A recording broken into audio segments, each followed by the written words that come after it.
Okay, tips and tricks to write the formula from the IUPAC name of the coordination compound. So how we are going to write? Let's have a look.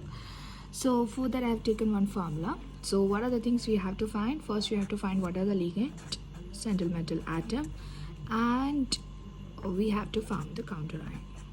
Okay, so first we will see here tetraamine, it's talking about the ligand, aqua again a ligand, chlorido is a ligand, and after all the ligands written, then cobalt, which is written, is talking about our central metal atom, and the after that bracket is given, which is talking about basically the oxidation state of the cobalt.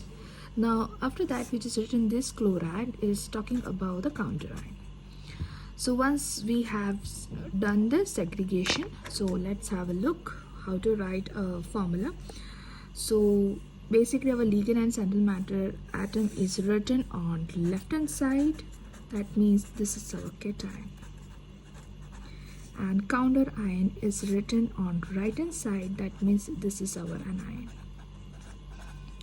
Okay, now so the central metal atom and the ligands are written inside the square bracket, so we'll write that, we'll start the square bracket, and central metal atom will write first, that is cobalt CO. Tetraamine means NH3 4 times, aqua means H2O, chlorido means Cl. Okay, and as the number is not written in front of aqua and chlorido, that's the reason we consider that it's only 1. So once that is done, put the square bracket closed, and the chloride, which is a counter ion, is written outside the square bracket. So this is our cation, as I told, and this is our anion.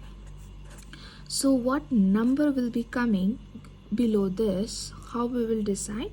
Many students make a mistake, they will take the oxidation number. Please don't do that, so it create a mistake. So how will you find? First you have to find an x. So what value will come? How do we identify? That means there is some charge on the top of the sphere. Okay, and we crisscross it, that then we will get that x value. So first we have to find this x. So this x will give us the value of the counter ion, what number I have to write here. So let's have a look. So this is my cobalt, so its oxidation number is given to us in the question, so it is 3 plus 3 plus amines, so the charge is 0, so total amines are 4, so 4 bracket 0 plus water molecule. How many water molecule? 1, that is aqua is 1, so the charge is 0. And the chlorido, that means chloride, it has total 1 chlorido, that is 1, and what is the charge? Minus 1. So overall charge on the sphere is equal to x. So how will we do? 3 plus 0 plus 0, then this is equal to minus 1 is equal to x. So 3 minus 1 gives me plus 2 is equal to x. So that means my charge here on the top of the sphere is x, and when we crisscross it, we will get the value here. So that means cobalt NH3 4 H2O Cl has a charge of what? Plus 2. Cl basically have what type of charge? What is the valency? Minus, like 1. So when we crisscross it, what we will get? We will get CO NH3 4 H2O Cl, square bracket close, then this, when we crisscross it, Cl2. So this is our final answer. Okay, the next example, let's see. In this, potassium is a counter ion, and trioxylato is a ligand, and aluminate is a central metal atom. Now how do I identify this potassium as a counter ion?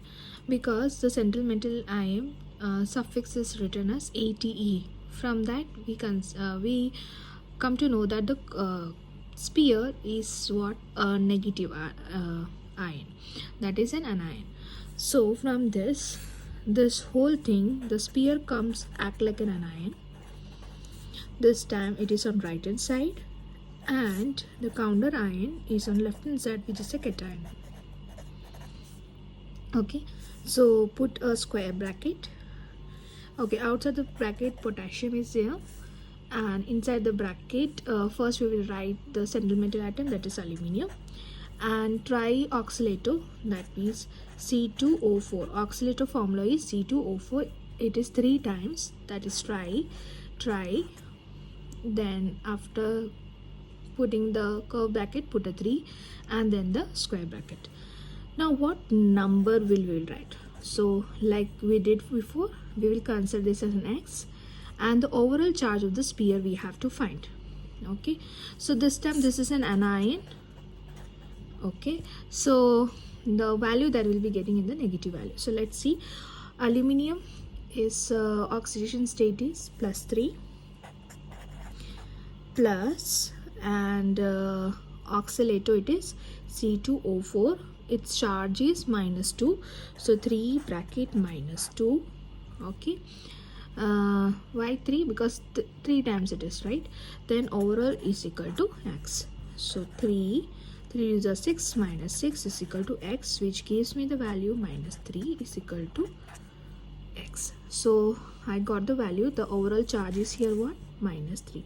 So that means potassium has +1 valency and aluminium C2O4 outside bracket 3 is overall charge is -3. When you crisscross it, you will get K3 aluminium C2O4 3 bracket close square bracket.